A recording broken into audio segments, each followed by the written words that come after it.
So hey friends, this is Mary and welcome back to my channel. दोस्तों, आज की कहानी की शुरुआत होते ही हम कुछ स्टूडेंट्स को देखते हैं, जिसमें से एक लड़की को सारे लोग मिलकर परेशान कर रहे थे। उसकी लीडर एक और लड़की ही थी, जिसका नाम हमें आगे पता चलेगा। पर वो जो लड़की बुली हो रही थी, वही थी इस कहानी की हीरोइन। और उस टाइम पे उसको प्रोटेक्ट करने के लिए इस कहानी के हीरो वहाँ पे आते हैं। तो वो पुलिस को कॉल कर ही चुके थे और ये बात सारे लोग को बता भी देते हैं और साथ में एक को मारते भी है। तो डर के मारे अभी के लिए तो सब लोग भाग जाता है वहाँ से। तो वो जाके उसको अपना सूट देते हैं एंड साथ में बोलते भी है कि इतना इजीली मार खा जाती हो क्या किसी से भी, थोड़ा प्रैक्टिकल होना चाहिए तुमको। वो कुछ नहीं कहती, बस चली जाती है वहाँ से भागते हुए। अब थोड़ी देर में भागते भागते स्कूल पहुँचती है, जहाँ पे टीचर ऑलरेडी पढ़ा रही थी सबको और वो लेट थी। और वो जो लड़की थी ना, जो उसको परेशान कर रही थी, जी हाँ, वो उसके क्लासमेट ही थी। और वो ये बात अपने टीचर को नहीं बताती अभी। और उसकी टीचर उसका हालत देख रही थी, तो बस कहती है जाके बैठने के लिए। तो वो जाके बैठती है। वैसे उसकी फ्रेंड उसको कुछ देते हुए पूछ रही थी कि फिर से मेंगसुई और उसके दोस्त लोग तुमको बुली किए हैं क्या। अब वो कुछ बोले इससे पहले उसके हाथ पे वो लोग मारते हैं, जिससे कि ऑब्वियसली उसको चोट लगता है। ये देख के वो उसको नहीं बताती कि वो लोग कुछ किए। वो बस कहती है कि तुम मेरे मैटर से दूर रहना। अब उसी टाइम पे क्लासरूम में प्रिंसिपल आते हैं और वो एक स्टूडेंट से सबको इंट्रोड्यूस करवाते हैं, जो अभी अभी उनके क्लास में ट्रांसफर किया गया है। और वो स्टूडेंट कोई और नहीं, अभी जस्ट हम बाहर मिले ना, वही थे इस कहानी के हीरो, जिनको देख के कोई शॉक्ड होता है तो कोई सरप्राइज्ड। अब टीचर उनको बोलती है खुद का इंट्रोडक्शन देने के लिए, जिसमें वो सिर्फ बोलते हैं ब्यानयांग, जो कि उनका नाम था। वैसे टीचर भी थोड़ा शॉक्ड हो जाती है कि बस इतना ही। वो कहते हैं हाँ, और इतना बोल के वो खुद डिसाइड भी कर लेते हैं कि उनको बैठना कहाँ है। उनको बैठना था हीरोइन के पीछे वाले सीट पे। तो वहाँ पे जाते रहते हैं, तब उसका बाल फंस जाता है उनके बैग में। तो वो कुछ कहती नहीं, सीधे अपना बाल काट देती है। तो वो भी कुछ नहीं कहते, जाके बस अपने सीट पे सो जाते हैं। तो अब ऐसे ही करके टीचर पढ़ा देती है, क्लास भी उन लोग का ऑफ हो जाता है। तभी उसके फ्रेंड उसको बोलती है कि तुमको ना साव से दूर रहना चाहिए। अगर तुम उससे दूर रहोगे तो हो सकता है मेंगसुई तुम्हें परेशान ना करे। अब मेंगसुई उसी लड़की का नाम था जो उसको बुली किया करती थी, और तांग उस लड़की का नाम था जो बुली होती थी। इट मींस इस कहानी की हीरोइन। अब ये सब बात जब होते ही रहता है, तभी वहाँ पे जाओ आता है और फिर से तांग से बात करना शुरू कर देता है। उसको कुछ मैथ्स प्रॉब्लम डिस्कस करना था तांग के साथ। अब ये जब बातें कर रहा था वो उससे, तो मेंगसुई का खून बहुत जल रहा था और तांग तो डरी सहमी थी ही, इसलिए वो बस बोल देती है कि रात में मुझे कोई काम है। अब इतना बेबी जाओ समझता नहीं है उसका बात। वो कहता है ठीक है, फिर मैं बाद में मिलता हूँ तुमसे। अब मेंगसुई तो ये भी नहीं चाहेगी ना कि वो बाद में मिले उससे, इसलिए सबके जाने के बाद वो आती है अपने दोस्तों के साथ उसके पास और सेम उसको बुली करना शुरू कर देती है। वो उसे कहती है कि तुम उससे बात करना चाहती हो, उसको बताना चाहती हो कि मैं तुम्हारे साथ ये सब कर रही हूँ। तांग्यू कहती है कि मैं ऐसा कुछ नहीं करूंगी, पर वो लड़की कहाँ ही मानने वाली थी। वो तो उसको वार्न भी करती है और साथ में ये भी कहती है कि तुम उस कुछ नहीं बोलोगी, वरना मैं तुम्हें कंपटीशन में पार्टिसिपेट होने तो नहीं ही दूंगी, साथ में तुम्हारे पूरे फैमिली को भी बर्बाद कर दूंगी। अब उस टाइम पे इतना बकवास सुन के नींद खुलता है ब्यानयांग का। वैसे सबको लग रहा था कि वो अभी अभी ट्रांसफर हुए हैं तो वो कुछ ऐसा करेंगे नहीं, पर नहीं, वो उस टाइम भी सबको कूटते हैं। और हद तो तब हो जाता है जब पेन उठा के एक लड़का के आंख में ही घुसाने वाले थे, पर तांग उनको रोक लेती है फॉर्चुनेटली। वैसे उस टाइम वो बहुत गुस्से में थे और साथ में तांग पे भी उनको गुस्सा आ रहा था, क्योंकि वो उसको तो प्रोटेक्ट ही कर रहे थे ना, फिर वो उस लड़का को क्यों बचा रही थी। अब वैसे वो उनको बोली थी कि वो नए नए हैं और वो नहीं चाहते कि इन लोग की वजह से उनको पनिशमेंट मिले, पर फिर भी उनका गुस्सा शांत नहीं होता। इधर उन दोनों लड़कों में से एक लड़का जाके मेंगसुई को कहता है कि इसको खासकर प्रिंसिपल सर लेके आए हैं, तो फिर पंगा लेना महंगा पड़ सकता है उन लोग के लिए, तो इसलिए स्कूल में कुछ ना करने का ही डिसाइड करते हैं वो लोग। मेंगसुई उसको कहती भी है कि बाहर मिलना तो मुझे अकेले। इतना बोल के वो तीनों वहाँ से चले जाते हैं। और वैसे उन लोग के जाने के बाद वो उनको थैंक यू भी बोलती है और उनका कपड़ा भी लौटा देती है, और वहाँ से जाते जाते उनको पीछा भी करने लगती है। अब वो रुक जाते हैं तो वो जाके उन्हें से टकरा जाती है, पर इसका क्या मतलब था वो पूछते हैं। इस टाइम वो उनको कहती है कि कॉलेज एंट्रेंस एग्जाम के बारे बहुत कम स्टूडेंट्स यहाँ पे ट्रांसफर होते हैं, और मेंगसुई और उसके दोस्त तुमसे डरते भी हैं, और साथ में तुमको प्रिंसिपल सर लेके आए हैं, तो क्या तुम मेरा हेल्प करोगे। अब वो उसका हेल्प क्यों करेंगे, ऐसा वो पूछते हैं, और ऑलरेडी वो उसका 2 बार हेल्प कर चुके थे, तो क्या ठीका लिए हैं क्या उसका मदद करने का। तो इसलिए वो बिल्कुल भी इंटरेस्टेड नहीं थे, तो वहाँ से जाने लगते हैं। पर वो उनको फिर भी रोकती है। वो कहती है बस 3 महीना, ग्रेजुएशन होने में 3 महीना बाकी है, उतने दिन तक तुम मेरा हेल्प कर दो, तब तक तुम जो बोलोगे वो मैं करूंगी। वो कहते हैं बस एक चीज करो कि मुझसे दूर रहो। इतना बोल के वो अपने रास्ते चल देते हैं। अब उसी टाइम पे बारिश होने लगता है, सब लोग भागने लगते हैं और इस वजह से वो गिर जाती है। उसी टाइम पे उसको किसी का कॉल आता है और ये कॉल देख के वो बहुत रोने लगती है। अब वो कॉल किसका था ये तो हमें नहीं पता चलता। यहाँ से सीन शिफ्ट होता है रात में। वो रात में ब्यांग के घर पे पहुंच चुकी थी। वैसे ये चीज उनके लिए भी काफी अनएक्सपेक्टेड था, पर फिर भी वो गेट खोलते हैं उसको भगाने के लिए ही, पर वो अंदर आ जाती है। वो कहती है कि मैं झाड़ू पोछा बर्तन सब कर दूंगी, पर प्लीज इस 3 महीना मेरा हेल्प कर दो, मुझे कोई पैसा नहीं चाहिए। अब ना ही उनको पैसा का कमी था और ना ही नैनी का, पर वो कहती है कि मैं उन लोग से बहुत अच्छे से काम करूंगी, प्लीज मेरा 3 महीना हेल्प कर दो। हो। अब इस पॉइंट पे वो उससे कहते हैं कि अगर उसे ज्यादा करने के लिए कहूँ तो करोगी। इट मीन्स आप समझ रहे होंगे, शायद वो भी समझ रही थी। वो कहती है कि मैं एडल्ट हूँ, अगर तुम चाहोगे तो मैं कोऑपरेट करूंगी। पर वो इंटरेस्टेड नहीं थे। वो कहते हैं कि तुम गलत इंसान को चुन ली हो। इतना बोल के वो उसको फिर से घर से भगा देते हैं, पर वो नहीं चाहती। गेट के बीच में अपना हाथ रख देती है और फिर अंदर आ जाती है। बहुत रोने लगती है। वो तो अपना शर्ट उसी टाइम निकालने लगती है, पर वो उसको पहनने का कह के पीछे घूम जाते हैं। वो उनसे कहती है कि बस 3 महीना, उसके बाद मैं बिल्कुल भी परेशान नहीं करूंगी तुमको। अब उस टाइम वो कुछ कहते नहीं है, जाके सीधे बैठ जाते हैं। उसके चोट पे मरहम लगाने की बात करते हैं, क्योंकि उसको टॉप भी तो करना था ना ग्रेजुएशन में। इसका मतलब वो मान गए हैं। वो कहते हैं तुम छोड़ी हो ना मानने का ऑप्शन। अब ये सब बात तो वो लोग कर रहे थे, पर वो सोफा पे बैठ नहीं रही थी क्योंकि वो भींगी हुई थी। तो अगर उनका सोफा गंदा हो गया तो इस पॉइंट पे वो उसको कहते हैं कि जो कहा गया करने वो कहो ना, ये सब बकवास क्या करने लगती हो। तो वो बैठती भी है और वो मेडिसिन लगाते भी है। वैसे वो बोल देते हैं कि गेट बंद करके जाना, पर उसी टाइम पे उनके पेट में दर्द होने लगता है। तो वो जल्दी से उनको मेडिसिन देने लगती है। वैसे वो मेडिसिन ले लेते हैं, पर उसको बोलते हैं वहाँ से जाने के लिए और खुद रेस्ट करने चले जाते हैं। पर जब आते हैं तो वो वहाँ से गई नहीं थी, वो कुछ खाना बनाने के लिए गई थी। और वैसे उसको पता नहीं था कि उनको क्या क्या पसंद है, तो वो अपने हिसाब से 2-4 डिश बना दी थी। अब थोड़ी देर के लिए तो उनको ये चीज अच्छा नहीं लगता है, क्योंकि चोट तो उसके भी हाथ में लगा था और कल वो पेन भी नहीं पकड़ पाएगी, ऐसा उसका हाथ हो जाएगा। पर उसको इस टाइम इस बात से कोई मतलब नहीं था, क्योंकि उनका पेट दर्द हो रहा था, तो वो खाएंगे तो ठीक लगेगा उनको, इसलिए। तो अब वो उनको सर्व भी करती है और उनको पसंद भी आता है। वैसे वो उसको भी कहते हैं बैठ के खाना खाने के लिए, पर वो कहती है कि नहीं, उसका डॉर्मेट्री बंद हो जाएगा तो फिर दिक्कत है, तो इसलिए वो चली जाती है। पर जाते जाते वो उससे उसका नाम भी पूछ लेते हैं, क्योंकि अभी तक तो नाम उनको पता था नहीं। और साथ में वो मेडिसिन भी अपने साथ ले जाने के लिए कहते हैं, जो भी उसके हाथ में वो लगाए थे। तो वो लेके चली जाती है। इधर जब उसका बनाया खाना खाते हैं तो खुश तो वो थे, पर उसके सामने नहीं जताते थे बस। अब इधर जब ये अपने डॉर्मेट्री आती है, तब इसकी फ्रेंड इसको बताती है कि मेंगसुई अपने दोस्त के साथ आई थी उसके रूम में और उसका पूरा बेड गीला कर दिया। तो इसलिए उसकी फ्रेंड कह रही थी उसको कि उसके साथ सो जाने के लिए, पर वो मना कर देती है, क्योंकि अगर उसकी फ्रेंड उसका हेल्प करेगी तो हो सकता है कि मेंगसुई उसकी फ्रेंड को भी परेशान करे। इसलिए वो नहीं जाती है अपने फ्रेंड के रूम में। वो अपने रूम में जाती है। पूरा बिस्तर तो भींगा ही हुआ था, तो बस एक कोना पकड़ के बैठ जाती है और बस वैसे ही टेडी पे सिर रख के सो जाती है। अब नेक्स्ट डे वो जब स्कूल में आते हैं तो पता चलता है कि तांग तो अपने सीट पे है ही नहीं। ये देख के उनको भी थोड़ा अजीब लगता है, क्योंकि पढ़ने में तो वो होशियार है, तो फिर आई क्यों नहीं। तभी तो लड़कियां आपस में बात कर रही थी वही इंसिडेंट के बारे में कि मेंगसुई तांग का पूरा बेड भिंगा दी थी, जिसकी वजह से वो सो नहीं पाई। पर मेंगसुई उसके साथ ऐसा करती क्यों है, तो वो इसलिए करती है क्योंकि मेंगसुई जाओ को पसंद करती है और जाओ पीछे पड़ा रहता है तांग के, इसलिए वो तांग को परेशान करती है। और उसमें से एक लड़की अभी भी कुछ लड़कों को देखी थी तांग को परेशान करते हुए, उसका रास्ता रोकते हुए। अब ये बातें तो वो भी सुन रहे थे, तो वो उन लड़कियों से ही पूछते हैं कि वो लोग कहाँ देखी थी। अब वो लोग जगह बताती है तो वो सीधे पहुंच जाते हैं वहाँ पे। वैसे उन लड़कों को भगाने के बाद वो उसको डांटते जरूर है कि स्कूल में हो, बाहर हो, हर जगह पे बुली होते रहती हो क्या। पर इस बात का कोई मतलब नहीं बनता, क्योंकि वो लड़की वैसी ही थी। तो आप उससे पूछते हैं कि इन लोग को मेंगसुई भेजी थी। वो कहती है हाँ। वो कहते हैं कि तुम उसके बॉयफ्रेंड को चुराई हो क्या। तांग पूछती है जाओ। वो कहते हैं हाँ, अगर ऐसा है भाई तो तुमको जाओ के पास जाना चाहिए ना, मेरे पास क्या करने आई थी हेल्प के लिए। वो कहती है अगर मैं उसके पास जाती तो मेंगसुई मेरे साथ और बुरा करती।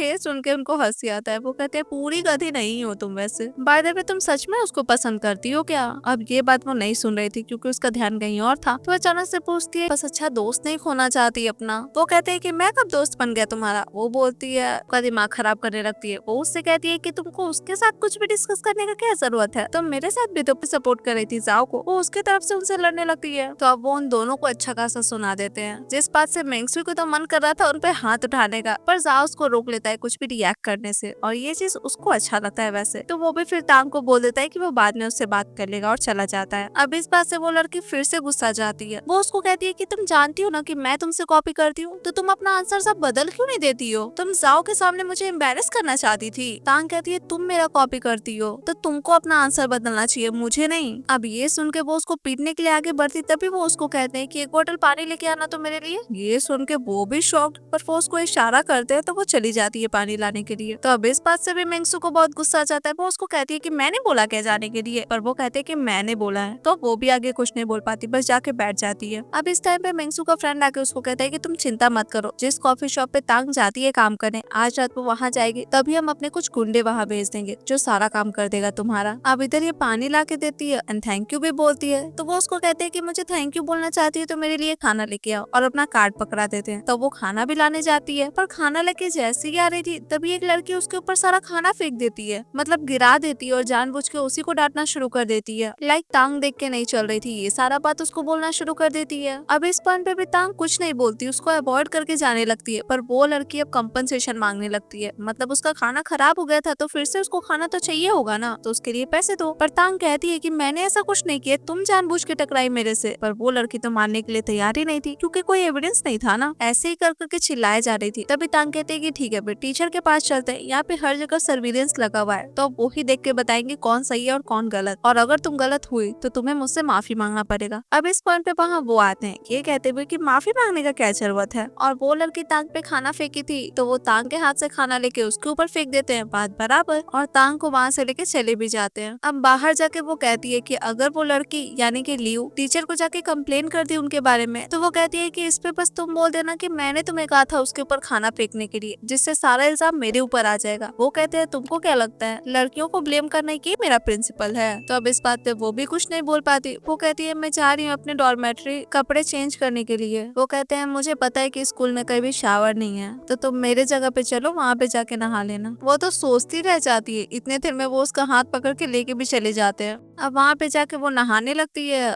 और गलती से उनका नजर पड़ जाता है उससे, तो वो भी हड़बड़ा के जल्दी से पीछे पलट जाते हैं। अब उसी टाइम पे वो उससे कपड़ा मांगने लगती है, तो अब वो उसको कपड़ा जब पकड़ाते रहते हैं तभी उसके हाथ से उनका हाथ टच हो जाता है। अब इस टाइम पे उनको फिर से कुछ अलग फील होता है, तो अब जल्दी से पकड़ा के वो बाहर भागते हैं, खुद को थोड़ा सा शांत करते हैं, और थोड़ा शांत होते ही है कि वो रेडी होके आ जाती है। अब उसको देख के वो फिर से लाइक ठीक है बैठ जाते हैं। तभी वो उनको उनका मील कार्ड पकड़ाती है जो वो देना भूल गई थी, तो वो ले तो लेते हैं, पर फिर कहते हैं कि हाँ मैं सोच रहा था कि ठीक ही रहेगा अगर कोई मेरे लिए खाना वगैरह बना दे, तो ऐसे मुझे भी खाना वगैरह बनाना नहीं पड़ेगा। अब ये सुन के वो भी खुश हो जाती है। इस पॉइंट पे वो उससे कहते हैं कि क्या हो गया, इतनी खुश क्यों हो गई? वैसे तुम्हें भी मुझे खुशी देनी पड़ेगी, तभी तो ये फेयर ट्रेड होगा ना, तो तुम सोचो तुम मुझे खुश कैसे करोगी। अब उसको खुद कुछ समझ में नहीं आ रहा था, तो वो अपने फोन में देखने लगती है। इतनी देर में वो भी कहते हैं कि लाओ फोन लाओ, दिखाओ मुझे क्या कर रही हो। तो अब वो उससे फोन लेने लगते हैं और इस चक्कर में दोनों थोड़ा क्लोज आ जाते हैं। पर हाँ वो फोन ले लेते हैं एंड देन देखते हैं कि वो सर्च क्या की थी। तो वो सर्च की थी कि लड़कों को खुश कैसे करते हैं। तो पहला था कि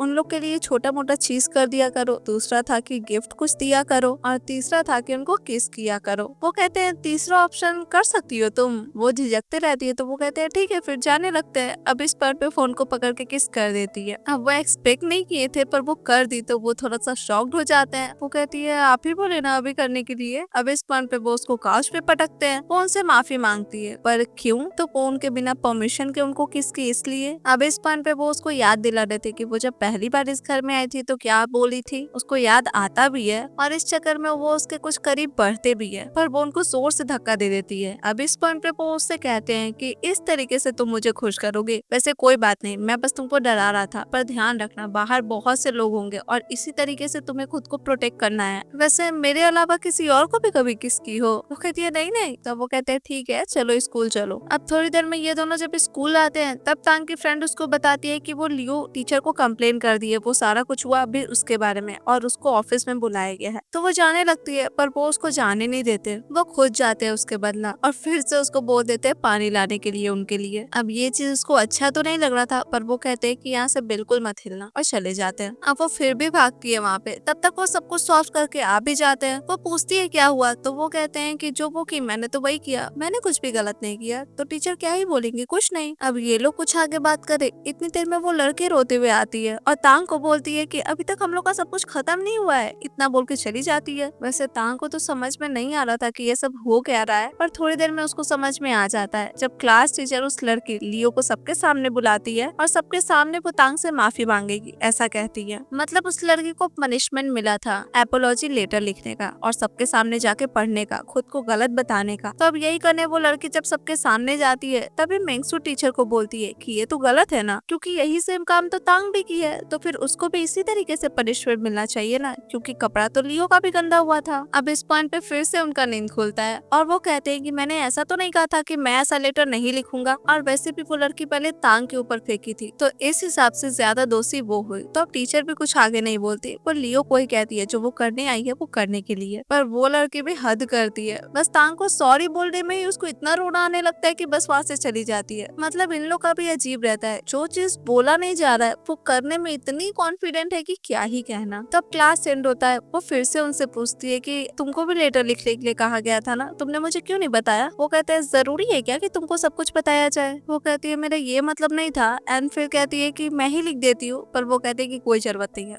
और उसके हाथ से वो पेपर लेते हैं और जो भी उनको ठीक लगता है वो लिख देते हैं अपने बारे में, और लिख के वहाँ से चले भी जाते हैं। इधर मेंगसू टीचर का क्लास ले रही थी। वो उनसे कह रही थी कि आप जानती है ना कि लियो मेरी फ्रेंड है, फिर आप उसके अगेंस्ट जाके तांग की हेल्प कर रही थी। भूलिएगा मत कि आप लोग को पैसा कहाँ से मिलता है। अब टीचर कहती है नहीं मैंने ऐसा कुछ भी नहीं किया है, पर मैं ब्यांग के अगेंस्ट नहीं जा सकती क्योंकि उसको प्रिंसिपल खुद ही लेके आए हैं। तो अब इस पे वो क्या ही बोले, वो भी चली जाती है वहाँ से। अब सीन शिफ्ट होता है वापस से क्लास में। तांग बोर्ड पे क्वेश्चंस लिख रही थी। उसी टाइम मेंगसू उसको पेपर फेंक के मारती है, और मेंगसू उसको इसलिए मारी थी क्योंकि तांग उसका रास्ता ब्लॉक कर रही थी, इसलिए उसको वहाँ से जाने के लिए कह रही थी। अब ये सब जब ब्यांग सुनते हैं तो वो बुक फेंक के मारते हैं मेंगसू को, और इस पे वो चिल्लाना शुरू कर देती है। वो कहते हैं माफ करना, मेरा हाथ ये सब बकवास चीज देख नहीं पाता है। तो अब इस बात पे दोनों का बहस होने लगता है, और ये सब बहस का आवाज सुन के टीचर भी वहाँ पे आ जाते हैं और उन दोनों को बाहर बुलाते हैं। बाहर जाके वो दोनों को ही डांट लगाते हैं, पर मेंगसू भी चिल्ला रही थी कि इसने मुझे मारा, मैं तो सिर में भी चोट लग गया। अब उसका बात सुनते तो है वो, पर टीचर को भी पता था कि ब्यानयांग इम्पोर्टेंट तो है, उनसे पंगा लेना सही नहीं है। तो इसलिए वो मेंगसू को कहते हैं तांग से माफी मांगने के लिए, पर वो माफी मांगने से साफ साफ मना कर देती है। वो कहती है बचपन से लेके आज तक मेरे पेरेंट्स ने कभी मुझे नहीं मारा है, और ये लड़का मुझे मारा है, मैं चाह रही हूँ प्रिंसिपल से कंप्लेन करने के लिए। अब इस पॉइंट पे उनको उसका बकवास अच्छा नहीं लग रहा था, तो वो उसको कहते हैं कि चुप रहो वरना तुम्हारे मुंह में पत्थर घुसा दूंगा। अब इस बात पे वो और ऑफेंड हो जाती है। वो कहती है कि आपके सामने ये मुझे ऐसे बोल रहा है तो मैं तो इसे फायर करवा के ही मानूंगी। इतना बोलते बोलते फिंगर पॉइंट की हुई थी उनके तरफ, वो तो उसका उंगली ही लेके मरोड़ देते हैं। तो अब टीचर जल्दी से छुड़वाते हैं। उस टाइम पे वहाँ पे जाओ भी आता है। वो भी पूछ रहा था कि क्या चल रहा है, जिसमें मेंगसू तो उसको सब कुछ बताती है, लाइक कैसे वो उसके सिर पे मारे, फिर हाथ मरोड़ दिए, सब कुछ। तो अब मेंगसू की तरफ से जाओ लड़ना शुरू कर देता है बयान से। ऑब्वियसली दोनों में बहुत आर्ग्यूमेंट होता है। जाओ सारा रूल समझाना शुरू कर देता है उनको, और ये सब रूल सुनने में उनको कोई भी इंटरेस्ट नहीं था। अब ये सब जब बहस होने लगता है उस टाइम पे तांग भागते हुए वहाँ पे आती है, और वो टीचर को बताती है कि पहले मेंगसू उसको हिट की थी और ढेर सारा बातें भी सुनाई थी, बस उसी की वजह से ब्यांग उसके साथ ऐसे बिहेव किए। अब जाओ के सामने तो मेंगसू को अच्छा बनना था ना, इसलिए वो कहती है कि नहीं ऐसा कुछ नहीं हुआ था, ये लड़की झूठ बोल रही है। पर उस टाइम पे टीचर भी बोलते हैं कि तांग सच बोल रही है। तो अब ये सुन के जाओ डांटना शुरू कर देता है मेंगसू को, और मेंगसू को बोलता भी है तांग से माफी मांगने के लिए। अब वो तो नहीं मांगती, पर वो खुद से तांग का हालचाल पूछने लगता है, लाइक वो ठीक है कि नहीं। वो कहती है मैं ठीक हूँ और मुझे इसकी माफी की कोई जरूरत नहीं है। तो अब यहीं पे सब कुछ सॉर्ट आउट हो जाता है। टीचर भी चले जाते हैं और जाओ भी गुस्सा के चला जाता है। पर जब मेंगसू जा रही थी तो वो सोच ली थी तांग को धक्का देने का, पर वो उसका हाथ पकड़ के खींच लेते हैं और मेंग को फिर से चोट लग जाता है। तब उसको गुस्सा तो बहुत आता है, पर ठीक है आज रात में तो वो बदला ले ही लेगी, ये सोच के वो चली जाती है। तो वो उससे पूछते कि पहले तो तुम इतना डरपोक थी, अब इतना हिम्मत कहाँ से आ गया। वो कहती है वो मुझे डर था कि कहीं आपको निकाल न दिया जाए। ये सुन के उनको अच्छा तो लगता है, पर वो साथ में कहते हैं कि नेक्स्ट टाइम से इंटरफेयर मत करना, मुझे तुम्हारी हेल्प की कोई जरूरत नहीं है। तो अब रात में कॉफी शॉप पे काम करने जाने वाली बात भी वो उनको बता के चली जाती है। वैसे वो पूछ लेती है कि सब्जी भी लेती आऊंगी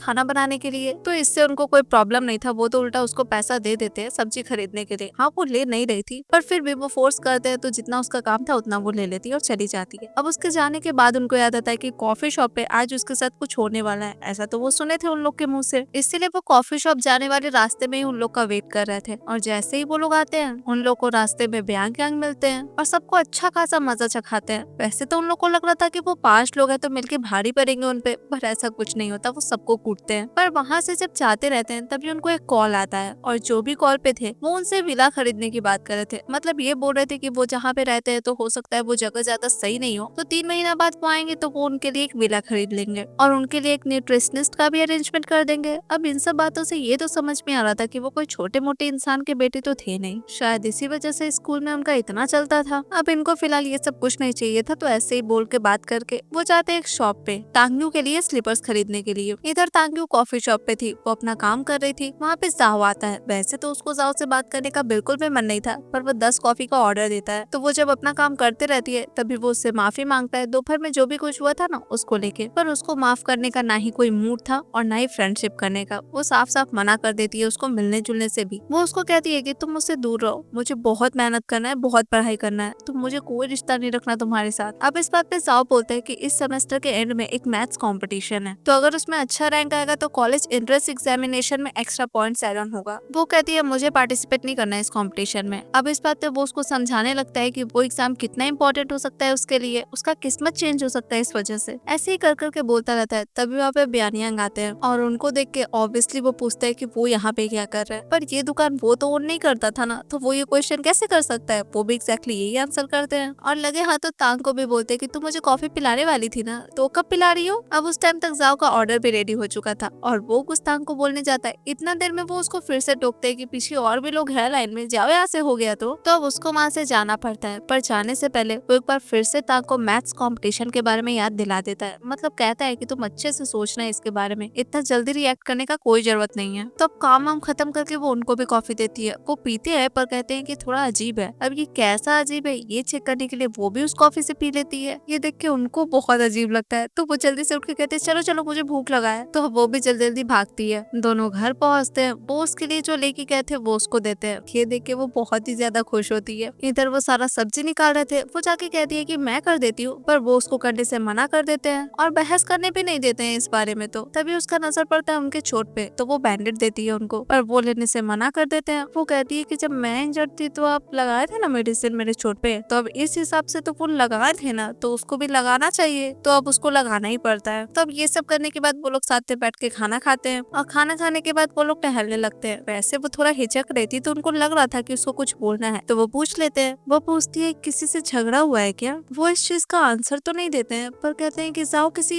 कंपटीशन के बारे में बात कर रहा था ना तुमसे, तुमको उसके साथ एग्जाम देना है। इस पॉइंट पे वो कहती है कि पहले क्वेश्चन मैंने किया था, मेंगसुई कुछ की है क्या आपके साथ। अब ऑब्वियसली वो उसको डांट देते हैं ये बोल के कि अगर मेंगसुई कुछ की भी होगी तो उससे तुमको कोई लेना देना नहीं है। इतना बोल के वो समझा देते हैं कि उसको क्या करना है और क्या नहीं, किन चीजों में अपना नाक घुसाना है और किन चीजों से दूर रहना है। और मोस्ट इम्पोर्टेंट ये था कि उसको चिंता हो रहा था क्या उनका। वो पूछते हैं। अब वो कुछ आंसर तो नहीं देती, पर ऑलरेडी लेट हो चुका था तो उसको सोना चाहिए जाके। और वैसे भी टहलते टहलते वो उसके डॉर्मेट्री तक उसको छोड़ चुके थे, तो वो उनको थैंक यू भी बोल देती है और सही से अपने रूम तक जाने के लिए भी बोल देती है। अब नेक्स्ट डे जब वो अपने फ्रेंड के साथ खाना खाने के लिए बैठती है, तभी तो लड़की को बात करते सुनती है कि अभी अभी पुलिस प्यानियांग को लेके गए हैं क्योंकि स्कूल के बाहर वो कोई क्राइम किया है शायद। अब ये सुन के वो जल्दी से क्लासरूम में भागती है, उनके बारे में पूछती है कुछ स्टूडेंट से जो वहाँ पे थे, तो पता चलता है कि हाँ पुलिस तो लेके गई है, पर यूबिन के पापा के कहने पर। अब ये यूबिन कौन था, तो वही जिसको कल वो कूटे थे रात में। अब ये सब सुन के वो जैसे ही बाहर भागती है, देखती है उनको लेके जा रहा है पुलिस। वो चिल्लाते हुए जाती है, पर तब तक जा चुके थे सब लोग। तो अब इतना तो उसको पता था कि ये सारा कुछ बयान उसके लिए किए हैं, तो उसको दुख तो बहुत हो रहा था, पर फिलहाल सोल्यूशन का जरूरत था। तो वो भागती है मेंगसू के पास। वो अपने फ्रेंड से यही सब के बारे में बात कर रही थी, उस यूबिन के बारे में, क्योंकि वो यूबिन अभी तक स्कूल नहीं आया था ना, तो इसी बारे में पूछ रही थी। जिसपे वो लड़का कहता है कि कल रात में वो गया था ना कॉफी शॉप तांग्यू को मजा चखाने के लिए, हो सकता है कुछ ज्यादा ही अच्छे से कर रहा होगा, इसलिए स्कूल आने में लेट हो गया। अब उन लोग का ये सारा बात तांग सुनती भी है और रिकॉर्ड भी करती है और सीधे जाते रहती है पुलिस स्टेशन। पर बीच में ब्यांग को कॉल करती है, वो उठा भी लेते हैं। और उनका पहला क्वेश्चन ये था कि पढ़ाई लिखाई छोड़ के फोन के साथ क्या कर रही हो इस टाइम पे। इस पॉइंट पे वो उनको रिकॉर्डर का फोटो भेजती है और कहती है कि इसमें सारा रिकॉर्डिंग है जिसमें वो लोग एक्सेप्ट किए कि वो लोग ये सब किए हैं, तो क्या ये सुन के पुलिस आपको छोड़ देगी। अब इस टाइम पे उनको उसका फिक्र होता है। वो कहते हैं कि ये सब डेंजरस हो सकता है, तुम क्या कर रही हो। ऐसे ही बात करते रहते हैं, तभी टैक्सी आता है और वो निकल जाती है पुलिस स्टेशन के लिए, पर उनको बताती नहीं है कि वो वहाँ पे आ रही है। इधर थोड़ी देर बाद उनका फ्रेंड लेके बाहर आता है उनको, पर साथ में वो ये भी बताता है कि एविडेंस वो नहीं लेके आया था, एक लड़की थी जिसको गार्ड्स रोक रहे थे अंदर जाने के लिए। जब वो पूछा उससे कि वो क्या करने आई है, तो पता चलता है कि वो एविडेंस लेके आई है उनको निकालने के लिए बाहर।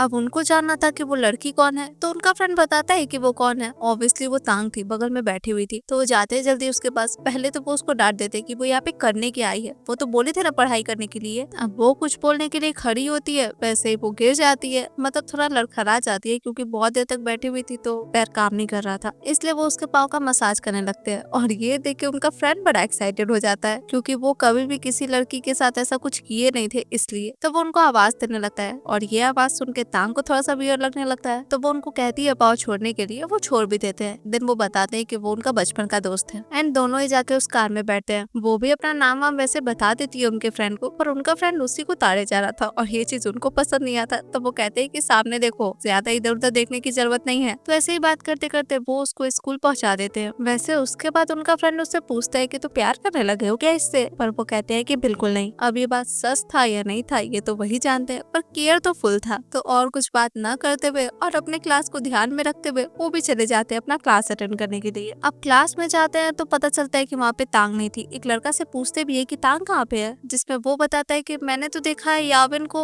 ले जाते हुए उसको इक्विपमेंट रूम में। तो अब वो भी जल्दी से भागते हैं। इधर वो भी उसको ले आया था और यहाँ पे बंद करने का प्लान था उसका, पर ऐसा होने नहीं देते ब्यानयांग। वो उसको मारते भी है और साथ में मुंह हाथ बंद करके बांध भी देते हैं। वो तो बहुत धमकी दे रहा था उनको, लाइक फायर करवा दूंगा, ये करवा दूंगा, तुम जानते नहीं हो मुझे। पर ऐसा कुछ भी होने जाने वाला था नहीं। वैसे ये सब चीज तांग को थोड़ा सा अजीब लग रहा था क्योंकि उसके लिए डेंजरस हो सकता है। पर वो कहते हैं कि अगर इसके साथ कुछ भी खराब हुआ तो ये भगवान की इच्छा है, इसमें हम क्या कर सकते हैं। वो कहती है अगर ये टीचर को बता दिया तो, जिस पर वो कहते हैं कि अभी भी इसको छोड़ोगी तो ये जाके टीचर को ही बताएगा। वो कहती है ठीक है, फिर अगर पनिशमेंट के तौर पे वही लेटर लिखना होगा तो मैं आपके बदले लिख दूंगी। ये सुन के वो कहते हैं कि ये कोई लव लेटर नहीं है जो बार बार लिख दूंगी। तो वो क्या ही बोले, वो वहाँ से जाने लगती है। पर लड़खड़ा जाती है। वो उसको जल्दी से पकड़ते हैं पर वो शर्मा जाती है। वो कहते हैं कि तुम तो ऐसे कर रही हो, लग रहा है कि तुमको मेरा एडवांटेज लेना है। वो कहती है नहीं नहीं, मेरा ये मतलब नहीं था, मैंने ऐसा कुछ जानबूझ के नहीं किया। वो कहते हैं सच बताओ, जानबूझ के क्यों ना तुम। अब ऐसे ही बात करते रहती है, तभी किसी का आवाज सुनाई देता है तो वो उसका मुंह बंद कर देते हैं एंड वहाँ उसको बंद करके निकल भी जाते हैं वो दोनों। तो वहाँ से वो लोग घर आते हैं और वैसे आज वो उसको बर्तन धोने भी नहीं दे रहे थे। अब वो कहती है कि मैं कर दूंगी, पर वो उसको करने ही नहीं देते कुछ भी घर का काम। उसी टाइम पे पता चलता है कि बारिश भी होने लगा। तो अब वो अपने डॉर्मेट्री तो जा नहीं सकती थी, इसलिए वो उनसे पूछती कि क्या वो रुक के यहाँ पे अपना होमवर्क कर सकती है। अब इसमें उनको क्या ही दिक्कत हो सकता है, कुछ भी नहीं। वो चली जाती है पढ़ने और इधर ये चले जाते हैं नहाने, और नहाते नहाते भी उसी के बारे में सोचे जा रहे थे। इधर ये न्यूज देखती है तो पता चलता है कि बहुत ज्यादा बारिश हो रहा है, जिससे इसको लगता है कि याविन को कुछ हो ना गया हो। तभी वहाँ पे वो नहा के आ जाते हैं। वैसे तो वो कुछ भी नहीं पहने हुए थे, शर्ट और समथिंग, इसलिए वो उनसे नजर चुरा रही थी, बस कुछ कुछ बहाना करके वहाँ से जाने के फिराक में थी। पर वो उसको पकड़ते हैं। वो कहते हैं कि देखो मेरी तरफ, तो ना ना करते हुए भी देख ही लेती है। फिर वो पूछ ही लेते हैं कि क्यों इतना शर्मा रही हो, पर वो कुछ नहीं कहती। तो वो भी उसको बोलते कि ठीक है, जो लाने जा रही थी वो ले आओ जाओ। तो वो भी चली जाती है। फिर वो वैसे टेस्ट पेपर लाने गई थी और उसका टेस्ट पेपर देख के उनको पता चल जाता है कि उसमें गड़बड़ तो बहुत है। तो वो उनको कहती है सिखाने के लिए। हालांकि वो खुद भी क्लास में तो सोते ही रहते थे ना, जिसपे वो बोलते हैं कि हाँ भले मैं सोता रहता हूँ, पर टीचर जो भी बोलते हैं वो मेरे कानों तक जाता है, तो मुझे आता है। तो अब ऐसे ही बातें बातें करते हैं, पढ़ाई लिखाई तो हो ही गया था। तो अब बात था उसका घर जाने का, पर बारिश तो बहुत हो रहा था ना, तो इसलिए वो उसको कहते हैं कि आज रात यहीं रुकने के लिए। अब ये सुन के उसको बहुत ज्यादा अनकंफर्टेबल लगने लगता है और ऊपर से वो उसको याद दिलाने लगता है कि पहली बार वो क्या बोली थी। मतलब कुछ भी करने के लिए रेडी थी वो उस टाइम पे, तो अभी फिर कुछ करने में उसको दिक्कत नहीं होना चाहिए। वो तो ये सब सुनते सुनते पूरा रोने लगती है, पर वो सीरियस नहीं थे, वो मजाक कर रहे थे उससे। तब वो उसको बताते हैं कि वो मजाक कर रहे थे और उसको चुप भी रहने के लिए कहते हैं, पर उसको आंसू आ रहा था तो अब वो क्या करेगी। तो वो उसको उठा के लेके जाके बैठाते हैं सोफा पे, उसका आंसू पोंछते हैं और साथ में उसको ये भी बोलते हैं कि किसी की भी बात से अगर उसको अनकंफर्टेबल फील हो तो उसको बोलना चाहिए, भले ही बयानिया का बात ही क्यों ना हो, उसको बोलना चाहिए। क्योंकि अगर कोई उसको प्यार करता होगा तो वो भले ये बात बोलेगी फिर भी वो उसको प्यार करेगा, और जो उसको पसंद नहीं करता होगा उससे वो अच्छे से बिहेव क्यों ना करे, वो उसको पसंद नहीं करेगा। वो कहती है अगर कोई मुझे मारा ये सुन के तो, अब इस बात पे वो गुस्सा जाते हैं। वो कहती है अगर आप ही मुझे बुली किए तो, इस बात पे वो कहते हैं कि तुम मुझसे भी लड़ो ना, मुझे भी मारो। अब भले ये उसके बस का ना हो, पर वो उसको कहते हैं कि उसको ऐसा करना चाहिए, तो उसको भी उनका बात मानना ही पड़ता है। तो अब बात फिर से आता है सोने पे। वो उसको कहते हैं कि तुम मेरे बेडरूम में सो जाना, मैं सोफा पे सो जाऊंगा और अंदर से रूम लॉक कर लेना, अब तो ठीक है ना। तो अब उसको भी कोई प्रॉब्लम नहीं था, वो सो जाती है वैसे ही। अब नेक्स्ट जब वो स्कूल जाते हैं तो पता चलता है कि क्लास टीचर और प्रिंसिपल दोनों को ही उनसे कुछ बात करना था। अब आप तो समझ ही गए होंगे ना किस बारे में। जी हाँ, याविन के बारे में। टीचर उनको बताती है कि याविन को पूरे दिन ढूंढा गया था पर उसका अता पता कहीं भी नहीं मिला था, और बाद में जाके वो इक्विपमेंट रूम में मिला, वो भी बंधा हुआ, मुंह पे टेप चिपका हुआ, और साथ में बारिश की वजह से पूरा रात उसको भीगना पड़ा। पर ये सब उनको क्यों बता रही थी, क्योंकि उन लोग को लग रहा था कि इन सब के पीछे ब्यांग का ही हाथ है। पर उन लोग को ऐसा लग क्यों रहा था, क्योंकि याविन को होश आने के बाद तो खुद से बोला था कि ब्यांग उसका ये हाल किए हैं। अब ये सब तो वो समझ रहे थे, पर याविन कुछ भी बोल देगा तो ये मान लिया जाएगा क्या, ये तो सही नहीं है ना। तो इसलिए वो कहते हैं कि उसके कुछ बोलने से मैं गुनहगार नहीं हो जाता, और वैसे भी मेरा लेट हो रहा है तो मैं जा रहा हूँ, आप लोग को एविडेंस मिलेगा उसके बाद बात कीजिएगा। इतना बोल के वो चले जाते हैं। अब इधर तांग भी आती है तो उसकी फ्रेंड भी उसको सेम बात बताती है, वही याविन वाला, क्योंकि उसको थोड़ी ना पता था कि तांग उसमें इन्वॉल्व है। तो इस हिसाब से तांग को भी पता चलता है कि रात भर उसको भीगना पड़ा था। और वैसे उसकी फ्रेंड तो बहुत ही ज्यादा खुश थी, क्योंकि वो लड़का सबको बुली करता था,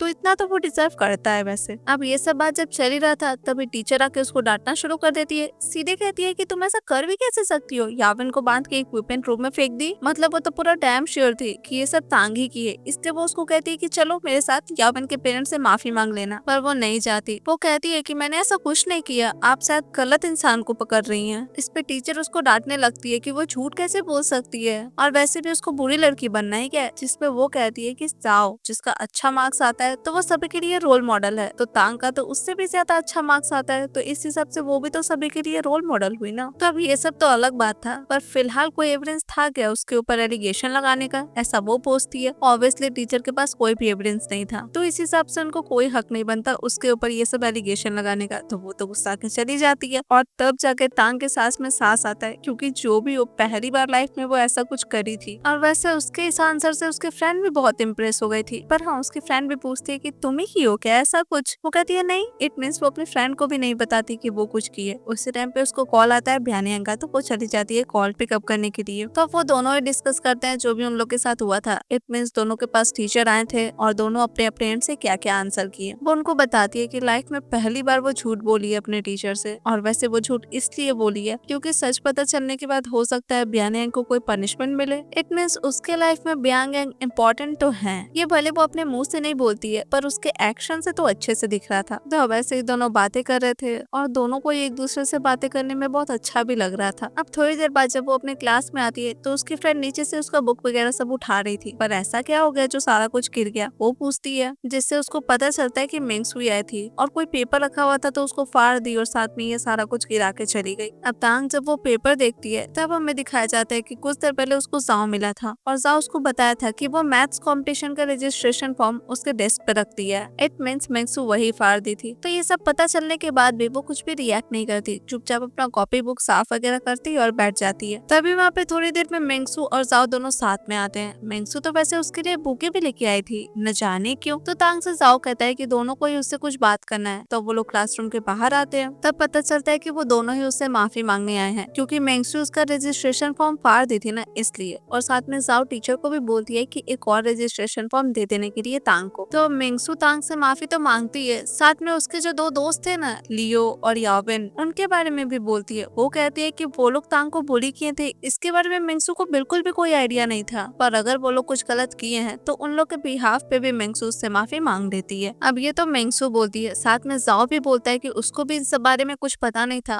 और वैसे वो पता किया है तो हाँ, मेंगसू का इन सब में हाथ नहीं था। तब ये सब बोलने के बाद मेंगसू कुछ पैसा निकाल के देती है, जो पैसा जाओ तांग को देता है। पर ये पैसा था किस चीज का, तो कॉम्पनसेशन के तौर पे दे रहा था वो उसको। और साथ में वो ये भी बताता है कि जो दो लड़का था ना, एक को दूसरे स्कूल ट्रांसफर कर दिया गया है और दूसरा खुद से एक लेटर लिखा है जिसमें वो श्योर किया है कि वो आगे से तांग को परेशान नहीं करेगा। इट मीन्स अब वो लोग तो उसको परेशान नहीं करेंगे। चलो ये बात तो ठीक था, पर तांग साफ साफ मना कर देती है वो पैसा लेने से। बस इतना कहती है कि तुम मुझसे दूर रहना, जितना पॉसिबल हो सके उतना। अब इस पॉइंट पे हमें थोड़ा पास्ट दिखाया जाता है। जब जाओ को ये सब कुछ पता चला था तो वो कन्फ्रंट किया था मेंगसू को। वो उसका किया हुआ करतूत का रीजन उससे पूछा था, जिस बात पे मेंगसू भी बहुत चिढ़ जाती है कि वो हमेशा तांग से ऐसे क्यों बिहेव करता है। इस बात पे वो मेंगसू को कहता है कि वो तांग को पसंद करता है। इधर प्रेजेंट में जाओ तांग को बोल रहा था कि जो तुम पार्ट टाइम करती हो उससे तुम्हारा पढ़ाई डिस्टर्ब होता है। ये सब बोलते बोलते उसको पकड़ने जा रहा था, वैसे उसका हाथ पकड़ते ब्यानियांग। देन वो तांग से पूछते हैं कि वो ठीक है कि नहीं। वैसे तो वो ठीक ही थी, उसको कुछ नहीं हुआ था। इस पॉइंट पे जाओ कहता है कि मैं तो बस तुम्हें पैसा दे रहा था, तुम्हें कोई चोट नहीं पहुंचा रहा था। ये सुन के वो बहुत गुस्सा जाते हैं। वो कहते हैं कि अगर तुम्हारे पास बहुत ज्यादा पैसा है तो हॉस्पिटल जाओ और अपने दिमाग का इलाज कराओ। अब ये बात सुन के जाओ उनको कुछ नहीं कहता है। वो तांग को बताने लगता है कि वो दोनों लड़का के साथ ब्यानियांग बहुत कुछ किए हैं, तो इस हिसाब से वो अच्छा लड़का नहीं है। फिर ब्यानियांग वहाँ से चल जाते हैं ये बोलते हुए कि तुम्हारे पास 3 सेकंड है, सोच लो क्या करना है। तो ऑब्वियसली तांग उन्हीं के पीछे भागेगी ना, और कहाँ जाएगी वो। तो अब पीछे पीछे वो भागते रहती है। तभी वो रुक के इससे पूछते हैं कि जाओ अभी तुमको अपना फीलिंग्स कन्फेस किया है क्या? वो पढ़ाई में तुमसे अच्छा नहीं है, इसका मतलब दिमाग तो उसका कम ही चलता है और उसके चेहरे से लॉयल्टी नहीं झलकता है, इसका मतलब उसका कैरेक्टर भी सही नहीं है। तो जो लड़का किसी भी चीज में अच्छा नहीं है तो मुझसे दूर ही रहो तो बेटर है। वो कहती है पर उसने मुझे कन्फेस नहीं किया है कुछ भी, वो तो बस मुझसे ऐसे ही बात करने आया था। अब ये सुन के वो कहते हैं कि उसको जाने दो तभी वो जाएगा। इतना बोल के वो खुद ही चले जाते हैं। अब यहाँ से सीन शिफ्ट होता है, उन लोग का एग्जाम का दिन भी आ जाता है और मेंगसू वापस से चीट करने के लिए आके तांग के पीछे बैठ जाती है और वैसे उसको हिंट भी देती है सब कुछ बताने के लिए। उसी टाइम पे क्लास में ब्यानियांग आते हैं और ऑब्वियसली वो जाके मेंगसू को कहते हैं कि ये मेरा सीट है। अब मेंगसू को मन तो बिल्कुल भी नहीं था अपना सीट चेंज करने का, पर वो टीचर को दिखाते हैं कि ये सीट उनका ही है। तो अब टीचर भी मेंगसू को कहती है पीछे जाने के लिए, तो ना चाहते हुए भी उसको पीछे जाना ही पड़ता है। तो एग्जाम शुरू होता है, सब लोग अपना अपना आंसर लिखना शुरू करते हैं। वैसे ब्यांग उसको पहले ही कह दिए थे कि आंसर आंसर पास करने के लिए, तो वो ऐसा ही करती है। पूरा पेपर कंप्लीट करके एक नोट में हर एक का जो सही ऑप्शन है वो लिख के उनको पास कर देती है। उधर बेचारी मेंगसू भी बैठ के दिन काट रही थी, क्योंकि आता जाता तो उसको कुछ भी नहीं था। इधर वो पेपर जैसे ही उनको मिलता है वो आधा फाड़ते हैं और उसमें सारा गलत आंसर लिख देते हैं और वो मेंगसू को पास कर देते हैं। अब ये बात मेंगसू को थोड़ी ना पता था, वो तो बहुत खुश हो जाती है और फटाफट से अपना पूरा पेपर करके सबमिट कर देती है। मतलब सिर्फ वही नहीं करते, सारे स्टूडेंट सबमिट कर देते हैं। पर हाँ, तांग बहुत गुस्से में थी। वो गुस्सा में क्लासरूम से निकल जाती है और उसके पीछे पीछे ब्यांगन भी जाते हैं। वो उससे पूछते हैं कि गुस्सा क्यों हो। इस बात पे वो कहती है कि कैसा जॉब चाहिए आपको फ्यूचर में। अब ये बात वो इसलिए पूछ रही थी क्योंकि उसको बिल्कुल भी पसंद नहीं आया कि उसको अपना आंसर्स देना पड़ रहा है उनको कॉपी करने के लिए, क्योंकि बाकी सब चीज में तो वो बहुत अच्छे हैं और उसका बहुत बार हेल्प भी की है, पर ये चीट करना, ये चीज तो अच्छा नहीं है। अब ये सुन के वो उसको तसल्ली दिलाते हैं कि अगले एग्जाम में वो ऐसा कुछ भी नहीं करेंगे, वो जो लिखेंगे खुद से लिखेंगे। तो अब थोड़े दिन बाद मैथ्स का रिजल्ट बताया जाता है और जैसा हमें पता था सबसे अच्छा मार्क्स तांग का ही आता है। अब ये देख के मेंग को बहुत अजीब लगता है। वो तो वेट कर रही थी कि उसका भी अच्छा ही मार्क्स आएगा, पर जब उसका मार्क्स बताया जाता है बेचारे को बर्दाश्त नहीं होता, उसका मात्र 38 नंबर आया था। अब ये जानने के बाद अपना गुस्सा वाला लुक देने लगती है तांग को, तो बीच में बुक रख देते हैं ब्यानयांग। बेचारी मेंगसू, उससे तो गुस्सा बर्दाश्त ही नहीं हो रहा था, सारा बुक वुक फेंकने लगती है। पर फिर भी टीचर उसको डांटते हैं क्योंकि वो अभी क्लासरूम में थी और क्लास में कोई डिसिप्लिन नाम का चीज होता है कि नहीं। अब इस पॉइंट पे टीचर को ब्यानयांग कहते हैं कि मैंने सुना था मेंगसू मैथ्स कंपटीशन में पार्टिसिपेट करना चाहती है, पर इतना कम मार्क्स के साथ थोड़ी ना कंपटीशन में पार्टिसिपेट कर सकती है वो। तो बात तो सही था। टीचर भी हंसते हुए कहते कि नहीं, वो कंपटीशन में पार्टिसिपेट नहीं कर सकती है। इस एग्जाम के सिर्फ टॉप 3 लोग ही उस कंपटीशन में पार्टिसिपेट कर सकते हैं। अब ये सब सुन के गुस्सा के मारे मेंगसू तो क्लास से निकल जाती है। तभी तांग की फ्रेंड उसको वही रजिस्ट्रेशन फॉर्म देती है जो जाओ उसको दिया था, क्योंकि उस टाइम पे तांग क्लास में नहीं थी। तो और उस टाइम पे टीचर भी उससे पूछ लेते कि मैथ्स कंपटीशन का फॉर्म वो फिलअप की है कि नहीं अभी तक। अब इस पॉइंट पे वो टीचर को भी कह देती है कि वो कंपटीशन में पार्टिसिपेट नहीं कर सकती। टीचर उसको समझाने का ट्राई करते हैं कि इस एग्जाम से बहुत कुछ हो सकता है, उसका पॉइंट्स कॉलेज एंट्रेंस एग्जाम के लिए काम आएगा, पर फिर भी वो कहती है कि नहीं, मैं पार्टिसिपेट नहीं करूंगी। पर टीचर उसको कहते हैं कि अगर कभी माइंड चेंज हुआ तो उनको एक बार बता देने के लिए। अब यहाँ से सीन शिफ्ट होता है रात में। जब वो लोग घर जा रहे थे तब ब्यानयांग भी उससे सेम क्वेश्चन करते हैं कि वो कंपटीशन में पार्टिसिपेट क्यों नहीं कर रही है। वो कहती है कि मैं सिर्फ अपने इंग्लिश पे ध्यान देना चाहती हूँ अभी। आपको क्या लगता है, मुझे पेकिंग यूनिवर्सिटी या फिर सिंगवा यूनिवर्सिटी में एडमिशन मिल जाएगा? वो कहते हैं हाँ बिल्कुल मिल जाएगा, क्योंकि ऑब्वियसली तांग बहुत अच्छी स्टूडेंट थी तो उसको मिल ही जाएगा। और ये बताने के बाद वो एक हिल का भी जिक्र करते हैं उस जगह पे जहाँ पे वो सुने कि अगर कोई कपल किस करे एक दूसरे को तो वो लोग सारी उम्र साथ ही रहते हैं। इसलिए वो उससे पूछते हैं कि तुम ट्राई करना चाहोगी?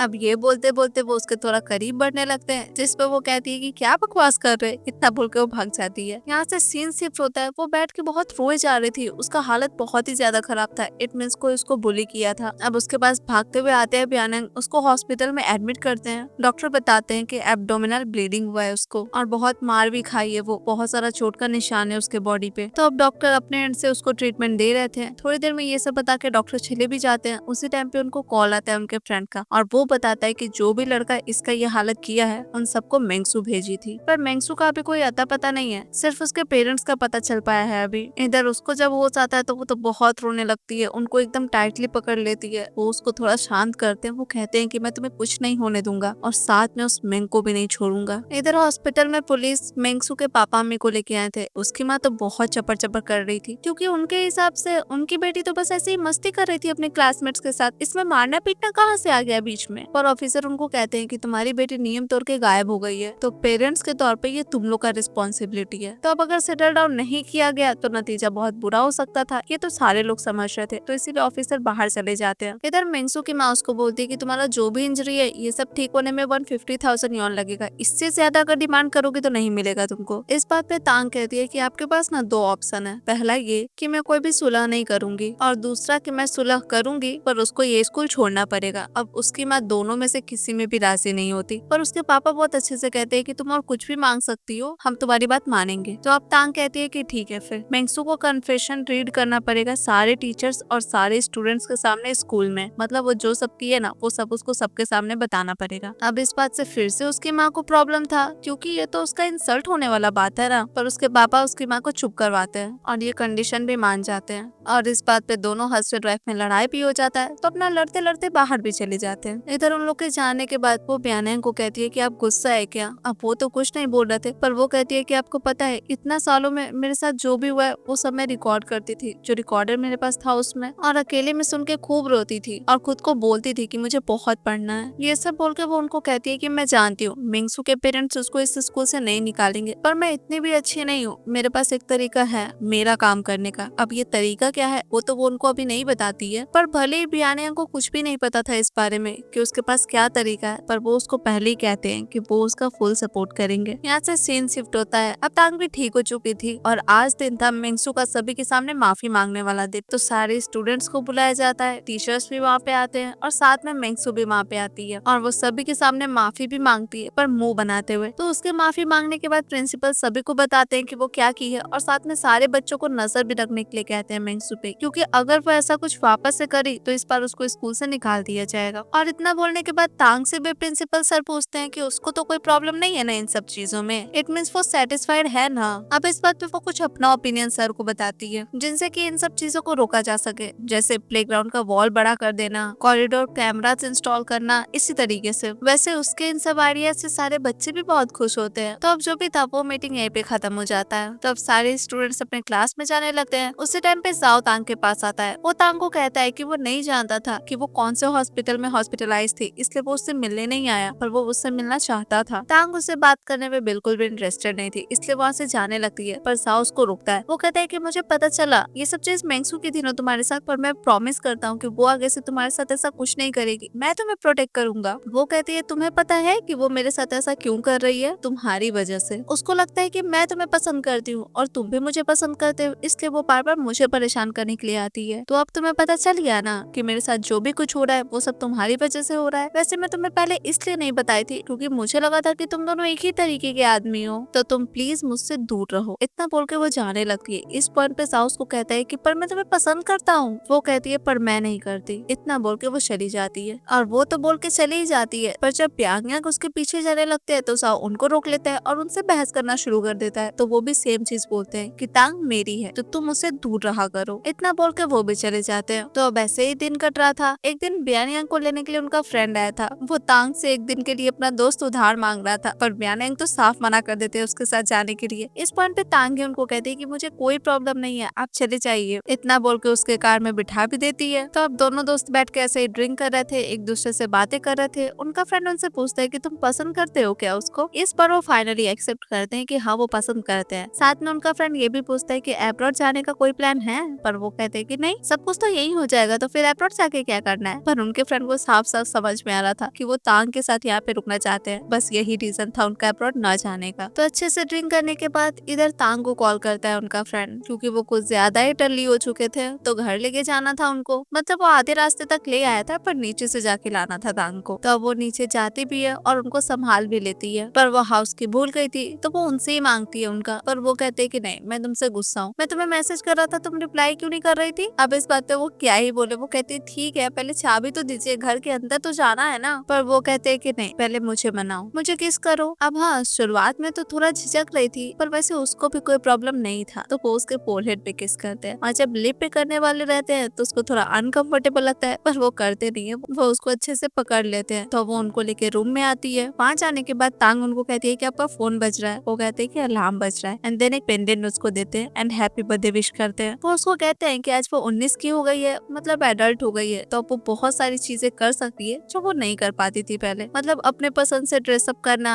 या फिर कहीं आना जाना, कुछ भी, ये सारी चीजें। तो ये सब कह के वो उसको वो पेंडेंट पहना भी देते हैं और साथ में कहते हैं कि कल मैं तुम्हें कहीं लेके चलूंगा। इतना बोलते बोलते खुद ही सो जाते हैं। तो अब नेक्स्ट डे वो लोग एक दूसरे के साथ थोड़ा टाइम स्पेंड कर रहे थे और उस टाइम पे वो उससे कहते हैं कि मैं तुम्हारी केयर इसलिए करता हूँ क्योंकि मैं तुम्हें पसंद करता हूँ। साथ में वो उसको ये भी कहते हैं कि अगर मेरे प्यार की वजह से तुम्हें अनकंफर्टेबल फील होता है तो तुम मुझे बोल दिया करना, मैं तुम्हें तुम्हारे कंफर्ट जोन में रह के ट्रीट करूंगा। और कल के लिए सॉरी, मैं कुछ ज्यादा इम्पल्सिव हो गया था किस के लिए। अब उसको कोई प्रॉब्लम नहीं था, वो भी समझ रही थी और वैसे वो भी उनको पसंद करती थी। पर वो कहती है कि हम बेट लगाएं कॉलेज एंट्रेंस एग्जाम रिजल्ट्स को लेके, अगर आपका 600 से ज्यादा पॉइंट आता है तो फिर मुझे कोई प्रॉब्लम नहीं है। ये सुन के तो वो बहुत ही ज्यादा खुश हो जाते हैं और खुशी के मारे उसको पकड़ के अच्छे से घुमाने भी लगते हैं। और आज पहली बार वो लोग अच्छे से एक दूसरे को हग भी किए थे, क्योंकि वो भी बहुत ज्यादा खुश थी और वो समझ रही थी उनका खुशी। तो अब दोनों लग जाते हैं पढ़ाई करने में। तो पता चलता है कि कल ही एग्जाम है। वैसे उस टाइम उनको तांग बोलती है कि आपको मेरा रिकॉर्डर याद है? वो कहते हैं हाँ। जिसपे वो आगे बताती है कि हर साल प्रोविंशियल टीवी स्टेशन के लोग आते हैं इंटरव्यू लेने टॉप 3 लोगों को, और वो लाइव होता है। तो मैं चाहती हूँ सारी रिकॉर्डिंग को रिलीज कर देना उस टाइम पे। और वैसे वो पता लगाई है तो पता चला है कि मिंगसुई ग्रेजुएशन सेरेमनी के दिन coming of age ceremony arrange करने वाली है। तो वो वहाँ पे भी ये चीज भिजवा देगी और इससे अच्छा गिफ्ट उसके लिए और क्या ही होगा। वो उनको बताती है कि वो ऐसी ही है, कोई अगर उसके साथ बहुत बुरा करता है ना तो वो ये चीज भूलती नहीं है। एक न एक दिन वो काइंड ऑफ बदला जरूर लेती है इस तरीके का। पर अब वो खुद को लकी समझती है क्योंकि उसके पास प्यान्यांग है जो उसका हर टाइम साथ देते हैं। अब यहाँ से सीन शिफ्ट होता है, दोनों लोग का एग्जाम हो जाता है। वो पहले ही पेपर सबमिट करके आ चुकी थी और उनका वेट कर रही थी। इस पॉइंट पे वो उससे पूछते हैं कि तुम भागते हुए मुझसे मिलने के लिए आई हो, तो इससे लगता है कि तुम मेरी गर्लफ्रेंड ही हो। वो ये सुन के थोड़ी अपसेट हो जाती है। वो कहती है नहीं हूँ क्या? मतलब सच में वो उनकी गर्लफ्रेंड बन चुकी है। ये चीज उनको समझने में थोड़ा टाइम लगता है। वो उसी से पूछते हैं कि तुम्हारे कहने का क्या मतलब है? वो कहती है मैं गर्लफ्रेंड बन सकती हूँ आपकी। वो पूछते हैं कि 600 मार्क्स लाना था ना, तो उसके बिना ही? वो कहती है ठीक है, फिर आप अगर एग्जाम नहीं पास कर सकते तो आप ऐसा प्रिटेंड करना जैसे मैंने आपको कुछ कहा ही नहीं। अब ये सुन के वो तो झट से रिजल्ट देखने जाने लगते हैं। पर वो उनको रोक, मन में तो यही चल रहा था कि मुझे फर्क नहीं पड़ता आपका कितना मार्क्स है, मैं तो आपको एज अ पर्सन पसंद करती हूँ। पर ये चीज वो उनको बोलती नहीं है। वो उनको बोलती है कि मैंने तो मूवी टिकट लिया है, तो मैं अपने बॉयफ्रेंड को इनवाइट कर सकती हूँ साथ में देखने के लिए। इसका मतलब वो उसके बॉयफ्रेंड बन चुके हैं और अब दोनों एक दूसरे को ऑफिशियली डेट करेंगे। ये सुन के तो वो इतना खुश हो जाते हैं। तो अब थोड़ी देर बाद रिजल्ट भी आउट हो जाता है, सारे लोग जाते हैं रिजल्ट देखने के लिए। तो एज एक्सपेक्टेड तांग टॉप की थी और स्कूल की तरफ से उसको 100,000 यॉन दिया जाता है इस चीज के लिए। और उसी टाइम पे वहाँ पे रिपोर्टर्स भी आ जाते हैं और तांग से आके क्वेश्चन करने लगते हैं। उससे पूछते हैं कि वो वर्ल्ड को क्या बताना चाहती है। तो आज वो कुछ बताना नहीं चाहती थी, वो कुछ सुनाना चाहती थी सारे लोग को। पर क्या? तो आज तक स्कूल में वो जो भी चीज सफर की है वो सब कुछ का रिकॉर्डिंग है उसके पास, और वो रिकॉर्डिंग सबके सामने प्ले करती है जिसमें सब सुनाई दे रहा था। मिंगसू उसको क्या क्या करने के लिए कह रही थी, किसी किसी टाइम पे उसको कपड़ा निकालने के लिए कह रही थी, उसका फोटो खींचने की बात कर रही थी, उसको मारने पीटने की बात कर रही थी, हर चीज। तांग एग्जाम ना दे पाए इसके लिए उसका हाथ तोड़ने तक का बात बोल रही थी मिंगसू। तो अब सबके सामने ये सब रिकॉर्डिंग सुना के वो ये भी बता देती है कि ये आवाज किसका है और साथ में वो ये कदम क्यों लिए ये भी बता देती है। मतलब उसके हिसाब से इन जैसे लोगों को माफ नहीं किया जा सका। ये सब कुछ बोल के वो वहाँ से चली जाती है और सारे रिपोर्टर्स घेर लेते हैं मिंगसू को। वो तो अपना मुंह छिपा के भागती है वहाँ से। इधर बॉस को कहते हैं कि तुम काफी ब्रेव हो गई हो। वो कहती है कि बिना आपके शायद पॉसिबल नहीं था, पर वो उसको समझाते हैं कि बिना मेरे भी तुम बहुत ब्रेव हो और तुम बिना हेजिटेशन के अपना बात सबके सामने रख सकती हो। अब यहाँ से सीन शिफ्ट होता है कुछ दिन बाद। मिंगसू आई थी तांग से मिलने के लिए। वो अपना बदला लेने के लिए आई थी उससे, क्योंकि आज मिंगसू का पूरा जिंदगी बर्बाद हो गया। उसके पेरेंट्स जेल चले गए, उसका घर, उसका लाइफ सब बर्बाद हो गया। तांग उसको समझाने की कोशिश करती है कि तुम्हारे पापा जेल में है क्योंकि वो टैक्स इवेड किए हैं और बात रहा तुम्हारा, तो अगर तुम किसी के साथ कुछ ऐसा नहीं करती तो तुम्हारे साथ भी कुछ भी नहीं होता ऐसा। अब ये सब बकवास नहीं सुनना था मिंगसू को। वो बस एक ही चीज समझना चाह रही थी और वो ये कि अगर तांग नहीं होती तो आज उसका लाइफ ऐसा नहीं होता। तो अब इसलिए वो चाकू लेके भिड़ जाती है उस पे, पर फिर से